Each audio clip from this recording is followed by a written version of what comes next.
Hello and welcome, ladies and gentlemen, to a new edition of the Daily Debate. In tonight's show, we're going to be focusing on the information and communication technology sector here in Egypt. Now, the president has announced his directives to really work on the developing and smooth sailing of the digitalization transformation, and also for enhancing the artificial intelligence in many different sectors here in Egypt. But before we start delving into our topic tonight, let's check out some of the main stories making the news today.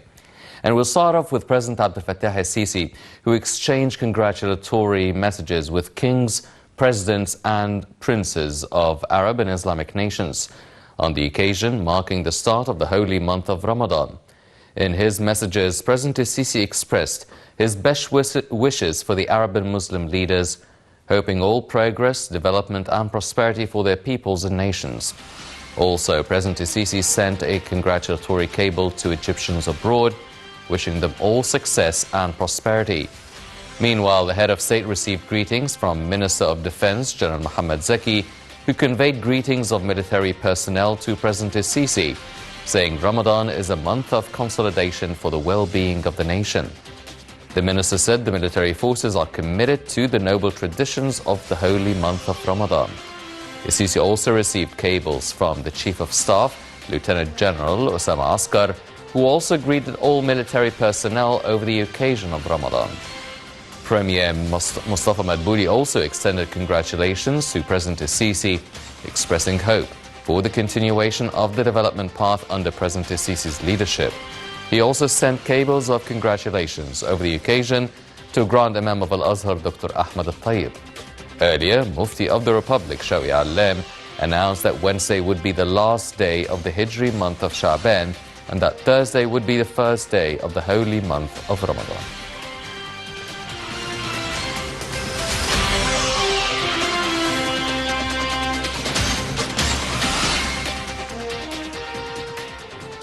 Also, President Abdel Fattah el-Sisi has followed up projects related to the civil aviation and tourism sector on Tuesday.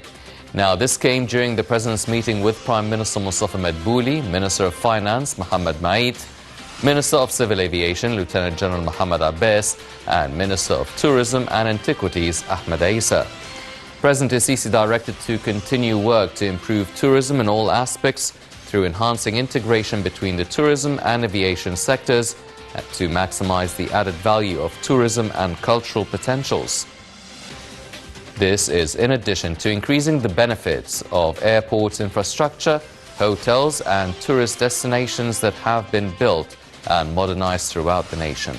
Presidential spokesman Ahmed Fahmy said the meeting tackled the executive status and efforts to develop the civil aviation sector and enhance tourism attraction to Egypt in order to increase revenues and achieve sustainable development.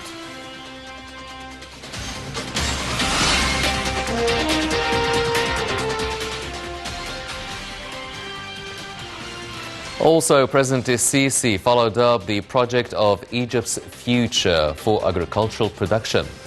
Now, presidential spokesman Ahmed Fahmy said President el-Sisi was briefed on the developments of the current future stages of the project, which falls within the scope of the New Delta National Project. The head of state further reviewed rates of work progress in the projects nationwide, which includes the roads, axes, water wells, treatment plants, electricity, supply network, as well as agriculture, manufacturing and marketing systems. The president directed to continue intensive efforts to add about 3.5 million acres in the New Delta, Tushka and Sinai to the agricultural area in Egypt, which exceeds a third of the cultivated area nationwide. Egypt's future is considered a giant national project aimed to meet the hopes and aspirations of the Egyptian people.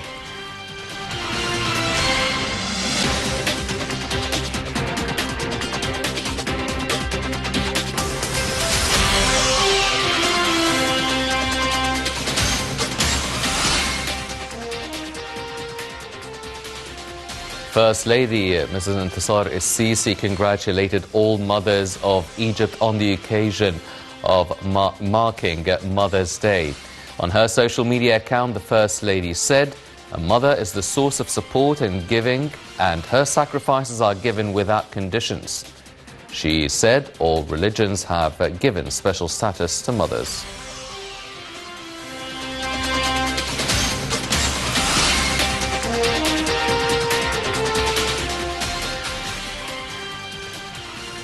Foreign Minister Sameh Shukri, president of the COP27 climate conference, stressed on the importance of intensifying efforts to boost the agreement and achieve more progress regarding the targets of climate action. This came as Shukri participated in the first meeting of the Copenhagen Ministerial Meeting on Climate Change that is held under joint Egyptian-Emirati chairmanship. The top diplomat reviewed the most important achievements during COP27 conference. He also presided over a session tackling the file of climate action, saying that this action is the cornerstone of efforts facing the climate changes, especially in developing countries. At a press conference following the conclusion of the Copenhagen meeting, Shukri said time is no luxury with the escalation of climate change repercussions. He said recommendations of the Sharm el-Sheikh conference must be implemented. Minister Shukri stressed that $100 billion must be collected to implement climate goals, adding that more work was needed to be concluded before the coming UAE climate conference, COP28.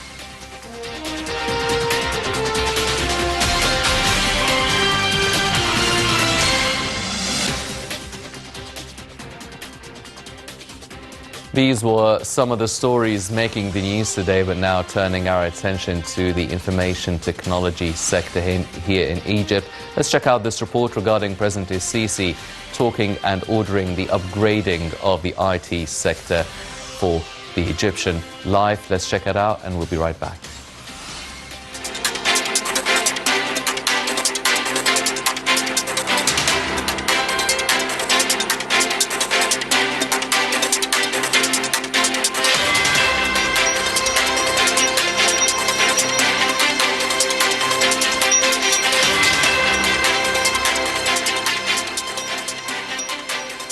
President Fattah Sisi called for maintaining intensive efforts to enhance the state's capabilities in the field of communications and information technology and to ensure optimal operation of emergency and public safety system to achieve a rapid response to all emergencies and crises. Within a short time, the President stressed that communication and information technology are a top priority for the state given their vital role in economic and societal development process. The President's remarks came during his meeting with Minister of Communications and Information Technology Amr Talat, head of the Armed Forces Financial Affairs Authority Ahmed Shazli, and Director of the Armed Forces Signal Department Bakr Bayoumi. Presidency spokesman Ahmed Fahmi said that during the meeting, the President stressed the significance of making every effort to facilitate daily life of citizens, save their time and effort, and achieve the highest levels of security and safety for them. Fahmi said the meeting followed up on efforts to develop technological and information infrastructure nationwide within the framework of strategic project for digital transformation of the state. According to presidential spokesman, the meeting also probed the executive situation of the Unified National Network for Emergency and Public Safety. President Sisi has called for applying the latest technologies and global criteria in the implementation of the communications and IT projects. He has further directed the government to invest in human resources through increasing training programs to cope with labor market requirements. The head of state also instructed to speed up of the pace of work in IT projects to advance the move towards digital government, facilitating better services for citizens. The President also directed the promotion of investment in human resources and the provision of training, qualification and capacity building programs for the use of the best modern technology and the provision of various services electronically in accordance with the modern requirements of the labor market.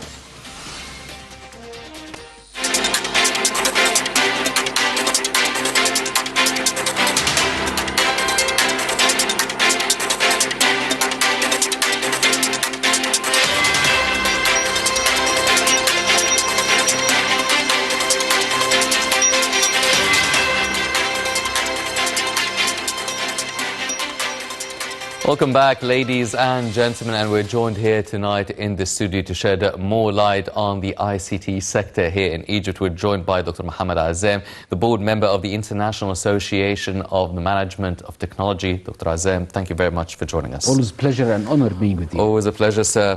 Dr. Azzam, now, the ICT sector has been really the focus. It's not a development that took place over the past 8 years. We've been hearing talk about laying the foundation of the information communication technologies and the digitalization and the networks and everything 20 years ago.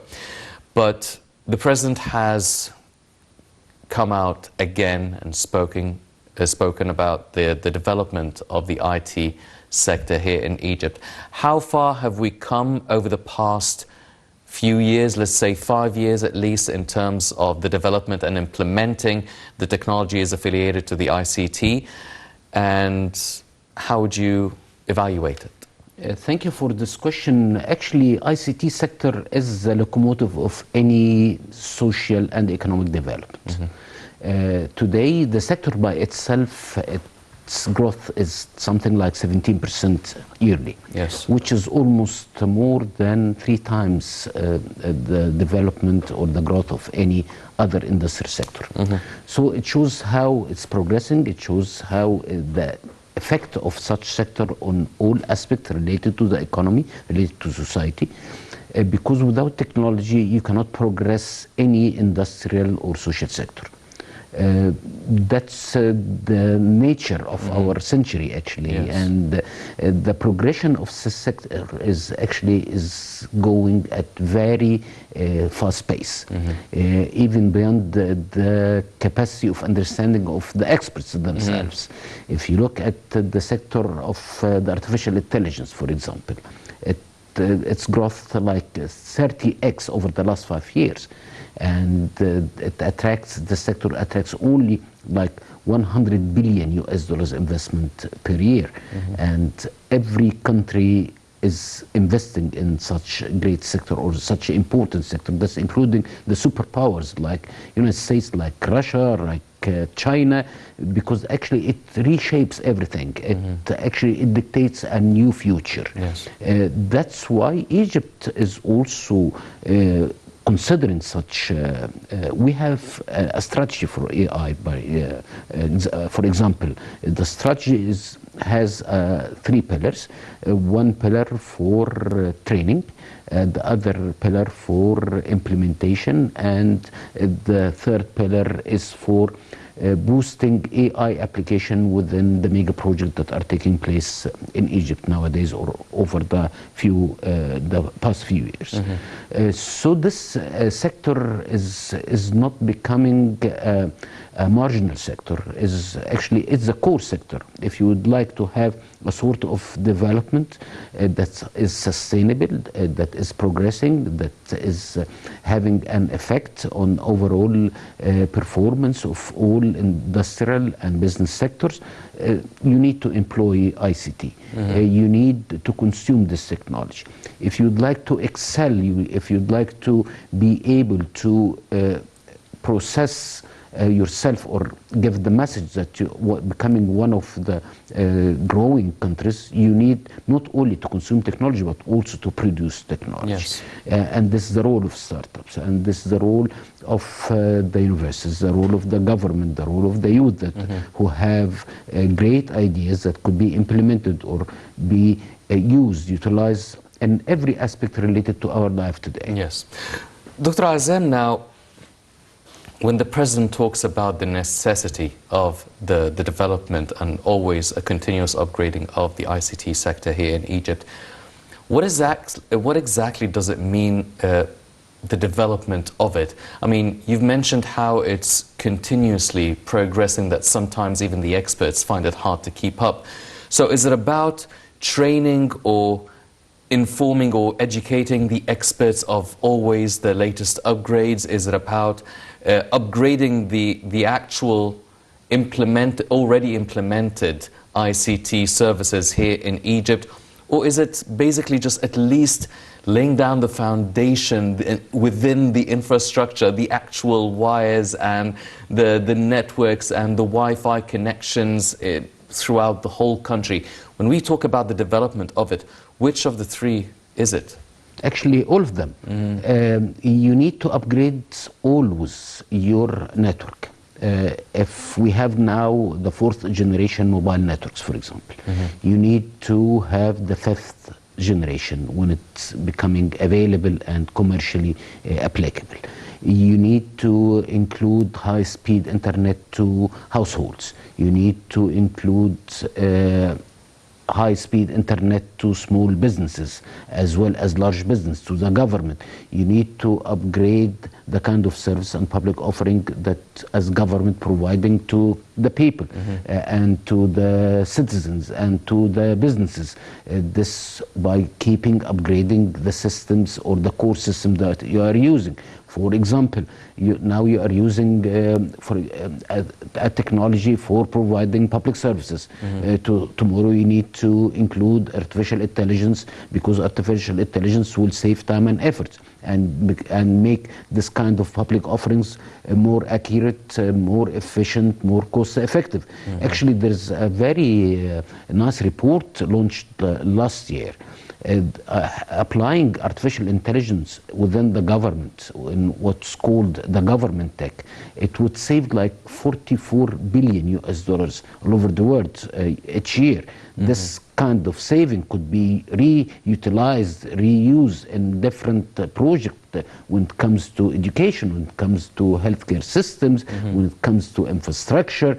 So technology is not only giving you a superior quality of products and services, but also would save money and time that could be reconsidered or re-injected in different other social or economic sectors. So having the right infrastructure, up-to-date infrastructure, to have a resilient infrastructure, and COVID gave us this lesson. Without having a resilient ICT infrastructure, it would be very hard to cope with such unthinkable crisis. And COVID is only the start of unthinkable crisis. And we witnessed this during even the global economic issues that are taking place now all over the world because of the Ukrainian crisis. So you need always to have state-of-the-art resilient ICT sector and infrastructure that would be able to cater the rising demand. Demand is becoming beyond imagination, even from individuals. For example, last year we had like doubling the number of mobile wallets.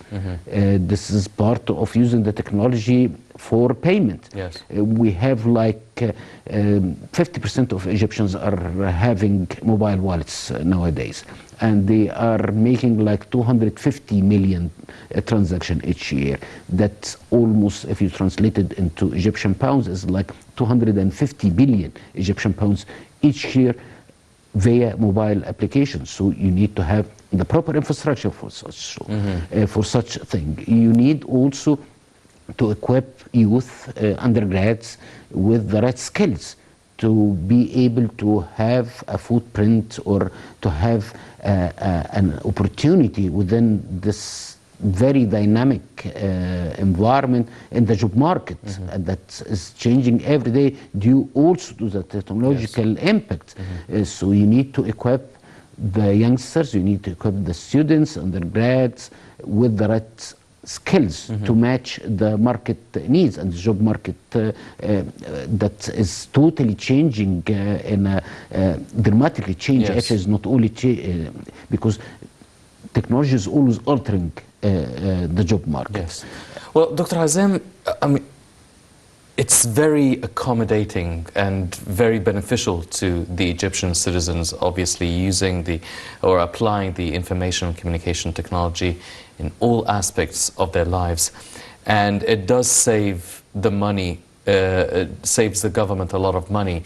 But surely there must be services that would cost the citizens something.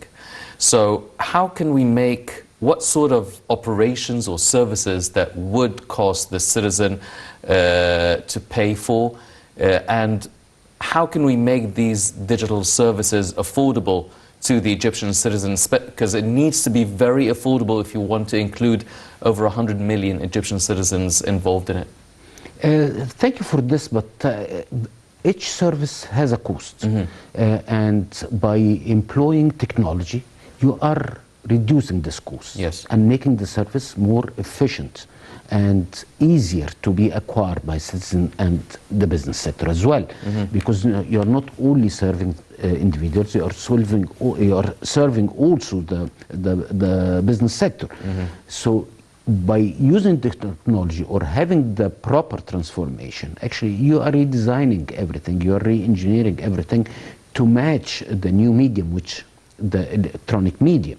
So when you have the holistic or the 360 digital transformation, of course there are some items that will be not used anymore, because I don't have to print a certificate, for example. I don't have to transfer this certificate by a vehicle that has a carbon footprint, because all the databases will be integrated. So if I'm applying for a service and I had the service it automatically has a sort of acknowledgement in the area or in the governmental entities that I need to present this kind of document or this kind of certificate. Yes. So I don't have to reprint things. I don't have to transport things. I don't have to go to a public office to get the service. I can get the service by applying for the service online. And we are witnessing great progress in this regard, specifically in the Digital Egypt platform. Yes. Now we have like 7 million citizens are using the platform, and actually they made something like 30 million transactions. So everything is progressing, because if the service is easy, if the service is convenient, definitely I don't want to use the other classical way of having the service by going physically to a public office and apply for the service in person and then pay in cash, while I can do all things remotely from my home, from my office, from my shop.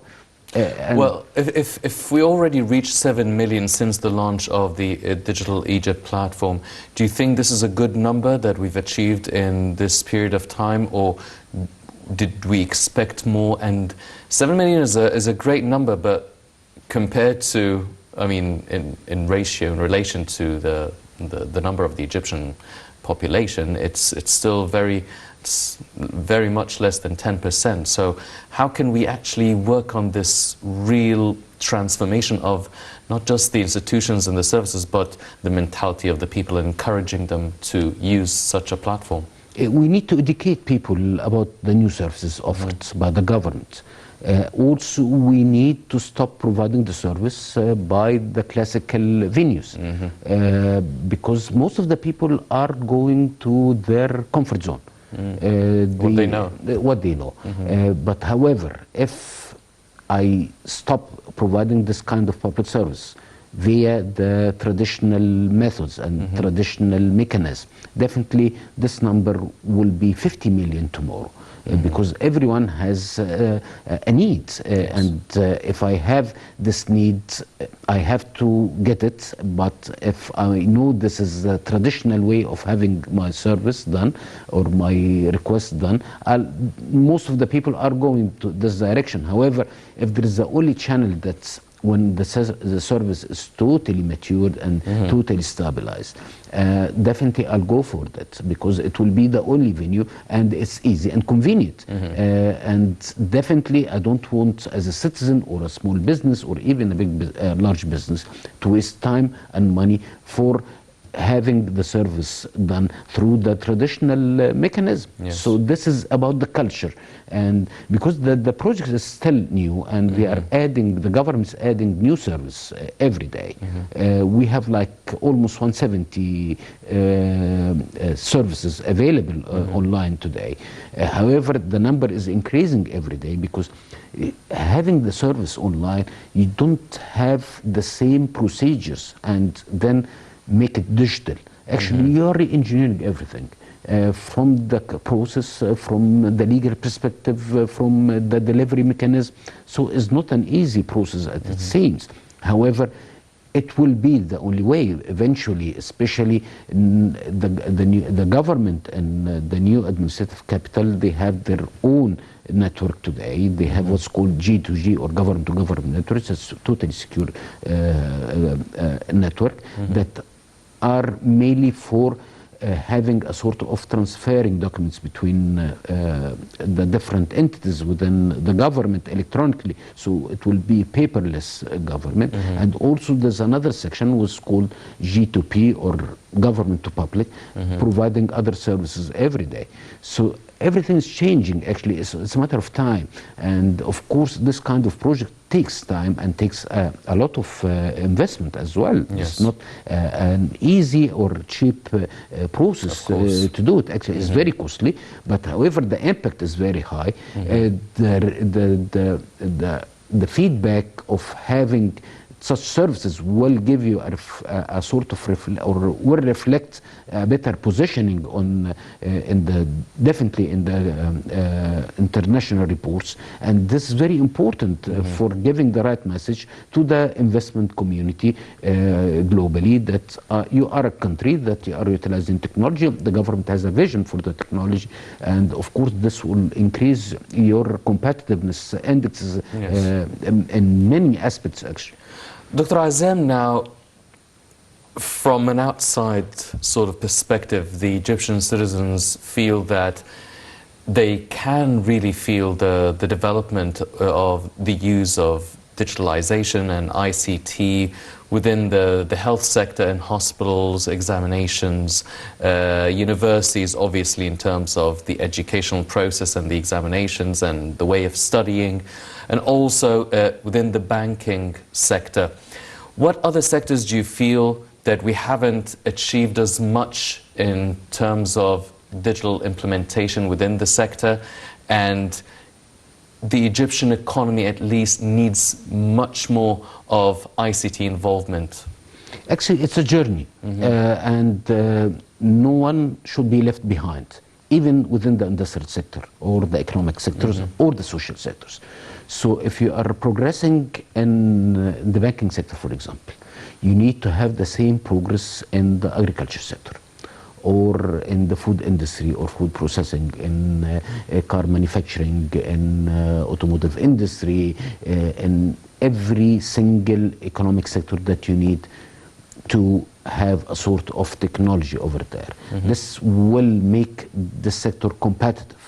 And if the sector will be competitive, it will be able to provide better services and products to the market. And then it will be more profitable. And this will have a reflection on the economy at large. And of course, that would increase the gross domestic product, or the national income. Yes. And definitely, there are many different fields that we need to focus on it. We need to have a full modernization of our industrial sector. We need to have a full modernization for our trade sector, for our healthcare sector, for the education sector, for even the legal system should be more acquainted with the development of such things, because we need definitely every day new legal frameworks that govern or regulate the new business models that enforced by technology, because technology is always enforcing on us new business model that nobody can tell. That's why you need to regulate all the time. So actually you need to have more agile structure to understand the nature of the technology, to understand even the future of the technology, because the future of the technology will impact your current business practices on the government level, on the business level, even on the individual level. So we need to have a sort of forecast how technology is progressing during the 3 to 5 years. But is the problem a financial one, financing this sort of transformation, or is it that the actual people or the institutions or organizations are resisting such a change, fearing for their jobs, fearing of something new?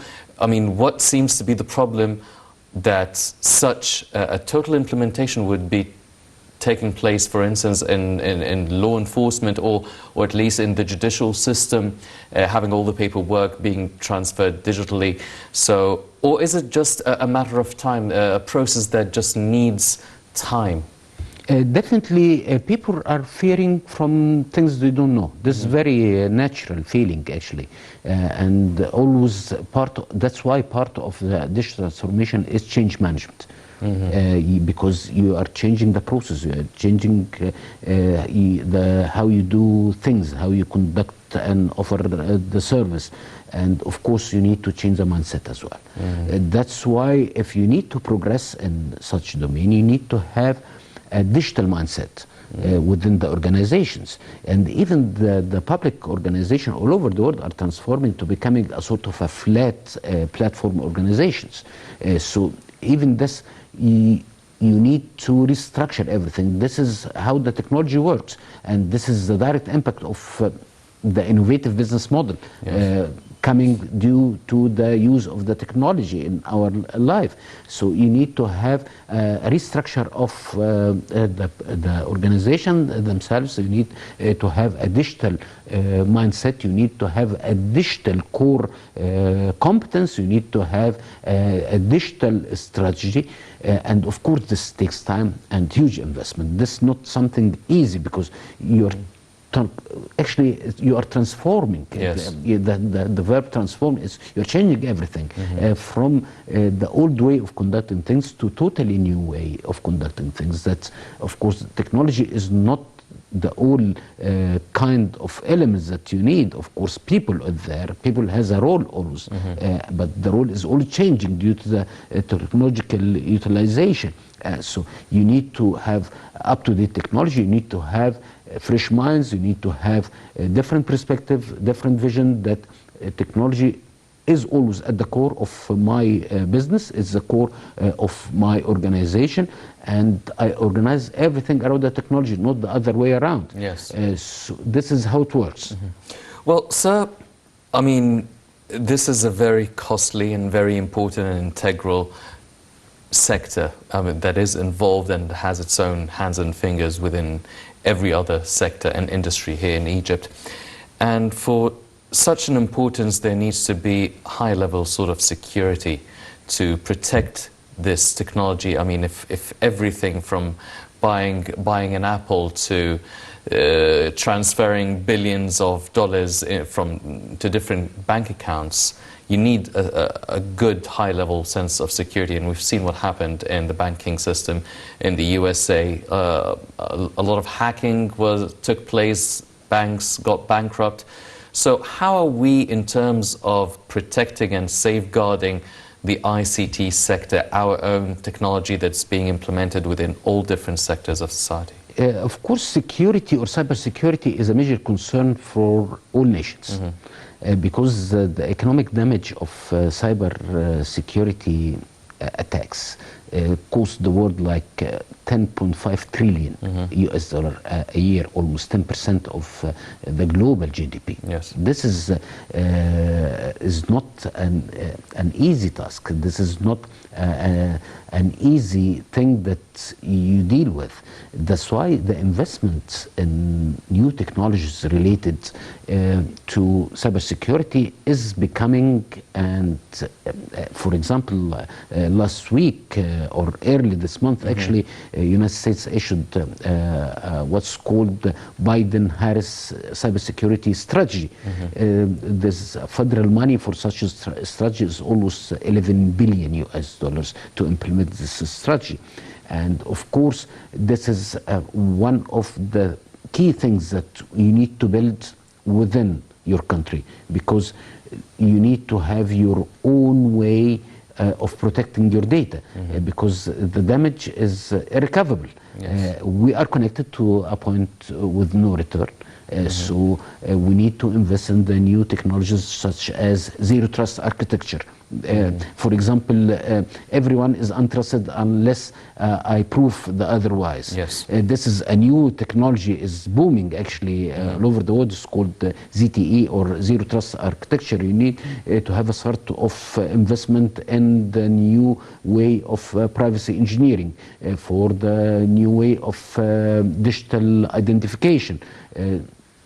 This needs brains, and we have the brains definitely, and need investment in the area of startups and innovation. And this is very important, very critical way of protecting the world we are living today, because you are fighting in cyberspace against anonymous people that you don't know who are they or who are connected to. So this is a new world order actually, and every country is working on such thing seriously, with billions and billions of investment in the cybersecurity technologies, because technology will be actually protected by the technology. And of course, will the technology, new things like the blockchain and the blockchain keys and a lot of other technological terms. I don't go for details in it. That I'm obviously very informed about. However, this is the future actually. The blockchain is a new technology. It's based on artificial intelligence. It's one of the applications of artificial intelligence. It's changing the landscape of everything, that including the cybersecurity.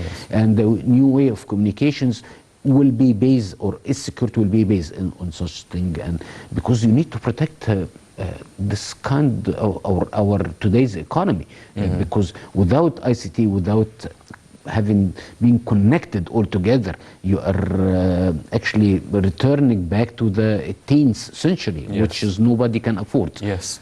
Well, ladies and gentlemen, also part of protecting this sort of technology is really working on enhancing the artificial intelligence here in Egypt as part of the digital transformation. And we've seen many efforts exerted by the government, even opening new specializations in university specialize in artificial intelligence. Let's check out this report and we'll be right back.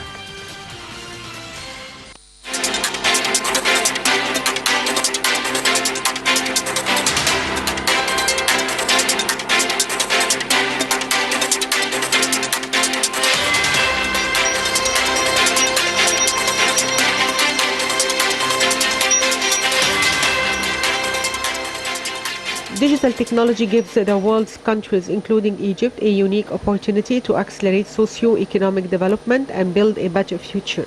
As digital innovations bring about transformations in almost all sectors of the economy by introducing new business models, new products, new services, and new ways of creating value and job opportunities. The results of this transformation are already beginning to emerge, as the global digital economy is worth $11.5 trillion, or 15.5% of global GDP. Egypt ranked second in Africa after Mauritius, according to the report on the readiness of world governments to implement artificial intelligence technology for the year 2022, as it ranked 56th with 49.2 points. Comparing the report for 2019, it was 8th in Africa and 111th out of 194 countries. The Human Development Report for Egypt 2021 revealed its progress by 55 places in the Government Readiness for Artificial Intelligence Index. According to the World Knowledge Index, Egypt advanced from 72nd out of 138 countries in 2020 to 53rd out of 154 countries in 2021. The national strategy for artificial intelligence in Egypt is based on three main axes, with education and training, then making practical use of the volume of dense data in Egypt and making that data available to the private sector. The role of artificial intelligence in digital transformation emerges as a catalyst for solving environmental problems and transitioning to a green environment. The latest artificial intelligence technologies are also used to build smart cities and transform existing cities into smart ones, in accordance with the international standards. Technology has a profound impact on the way governments operate and interact with their citizens, as it opens the door to increased transparency and efficiency in service delivery. This continuous wave of innovations is capable of removing any barriers between people and opportunities, especially the poorest and most suffering groups. Individuals have access through digital platforms to an unprecedented amount of information, online jobs, e-courses, and even life-saving care via telemedicine. Mobile financial services also provide an easy and secure alternative to traditional banking system, giving a major boost to mainstreaming of financial services across many developing countries. Digital identification systems have allowed millions of marginalized people to prove their identity, exercise their rights, and benefit from essential services such as health or education. Artificial intelligence is identified as science and engineering of making machines and intelligence shown by machines and programs that simulate human mental capabilities and moods of work, as the ability to learn, infer, and react to situations programmed into the machine. It is also concerned with how to make computers and programs capable of taking intelligent behavior.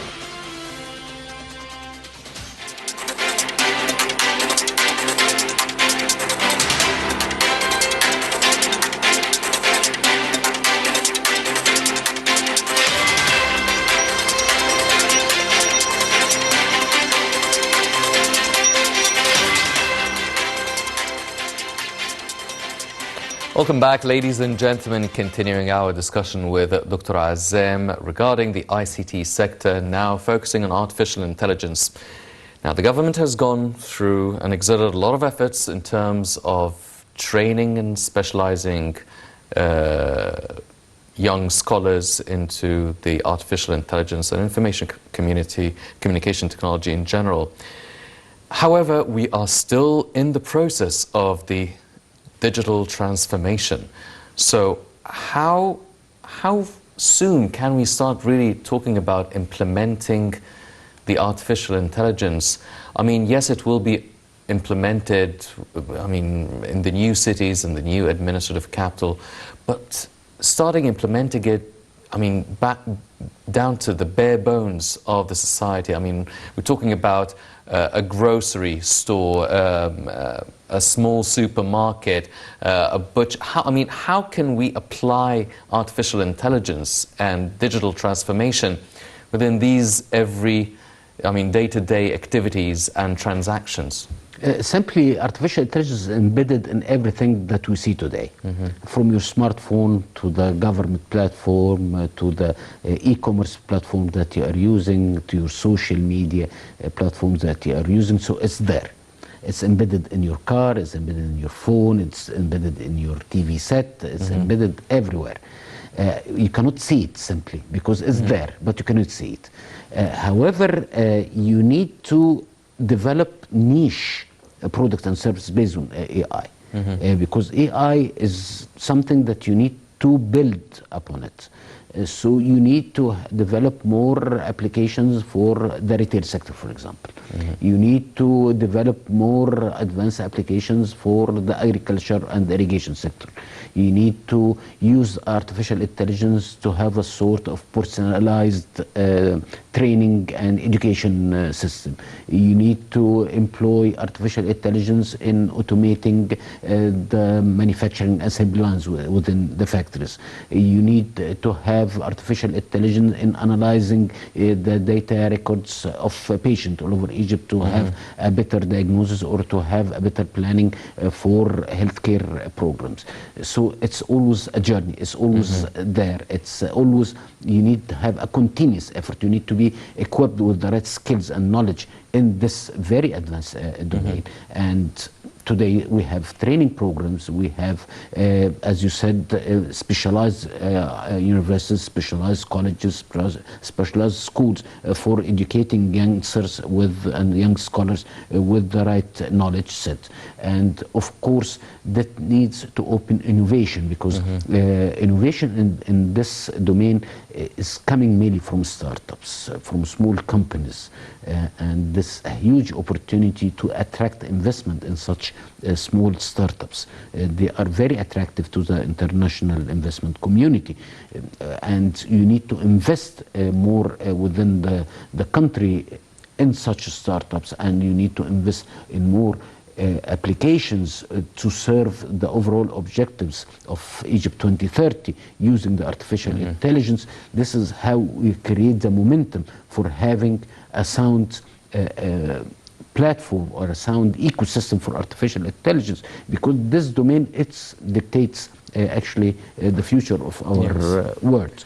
Well, sir, I mean, if we're talking about this, I mean, people understand artificial intelligence basically in many different ways, but one way is like having robots doing all the work for you, and your life is in danger because they will come and take over the world, which is something that we see a lot in the films. However, it seems that the artificial intelligence also works on the predictive sort of behavior for a patient, as you've mentioned, for different kinds of businesses, for security and safety, analyzing previous observations and making new predictive conclusions that we could look out for.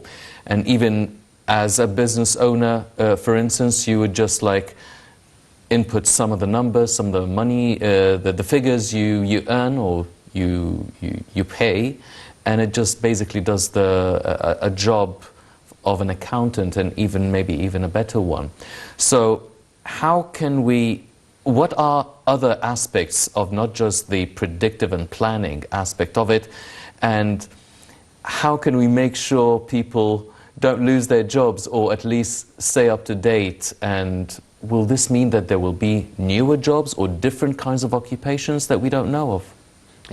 Thank you. Actually, artificial intelligence is reshaping every sector, starting from defense and aviation up to the retail sector. Yes. That's including the healthcare, including the agriculture, including the manufacturing, including other things, because actually the progress in such domain, artificial intelligence, is helping to progress in different domains as well. Yes. It's chain reaction, so it is, and the pace is beyond imagination, 30x over the last 5 years. This is a number we haven't witnessed in any technological domain before.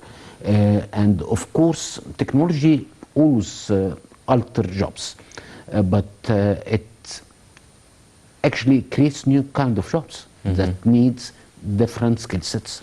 And the only way to have an opportunity in this very competitive job market is to able to learn. The ability of learning is the key for the future. Yes. Because whatever studying, even if you're studying in the top-notch universities all over the world, your knowledge will be obsolete within 5 years. So the only thing that will keep you updated and ahead of things is to have the new skills, and understanding that the only way to do this is to know how to learn. Yes. This is the bottom line, and it will be like this forever.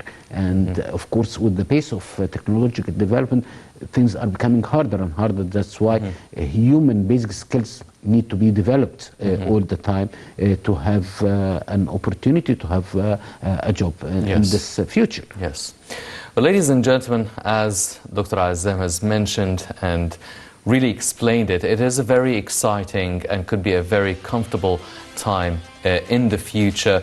But at the same time, the process of learning, I mean, human cadres should work on their development, should work on learning and relearning and getting updated, just to jump on the bandwagon and be part of a future. a very exciting, hopefully, one at that. Unfortunately, that's all the time we have for this edition of the Daily Debate.